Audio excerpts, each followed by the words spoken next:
Muslim cop could be free after his lawyer's shocking claim about white woman shot to death. Mystery and question have surrounded the Muslim cop in Minnesota who shot and killed a white woman on Sunday night. Officer Mohammed Nur has remained silent since then and out of the public eye, likely at the instruction of his lawyer, Tom Plunkett, who has his work cut out for him in preparing Nur's defense. It's now been 6 days since Justine Damond was killed outside her home, and her family and fiancé have been painstaking waiting for answers ever since. Rather than condolences and an apology, they just received the most insulting news they could when Plunkett came forward with the sickening claim about Justine that could eventually send his client free. The mainstream media seems to be more focused on protecting the cop who killed an innocent woman in her pajamas than they are about seeking justice for Justine. While Nur's lawyer was hired to defend him, he seems to have crossed the line even for his profession with the sickening suggestion about the victim to make his client look innocent in hopes of exonerating him. Now, he's asking for an independent autopsy to investigating the insulting assertion about Justine. For how pro-women the left claims to be, they sure seem to be doing a lot of victim blaming in this case, since they have more interest in protecting the one who pulled the trigger, considering the fact that he's Somali Muslim. Suggesting that Justine may not have been in her right mind at the time she heard a sexual assault in progress in the alleyway behind her house when she called the cops to report it. Plunkett wants the medical examiner to check her system for substances.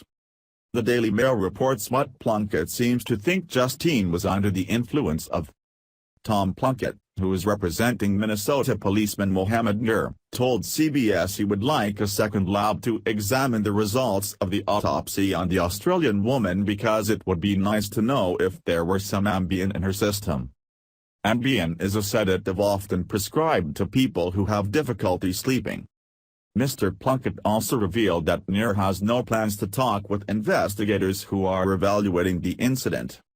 It comes after Minnesota Police Chief Janie Hartley claimed Nur and his partner Matthew Harity should have activated their body cameras before answering Ms. Damond's 911 call.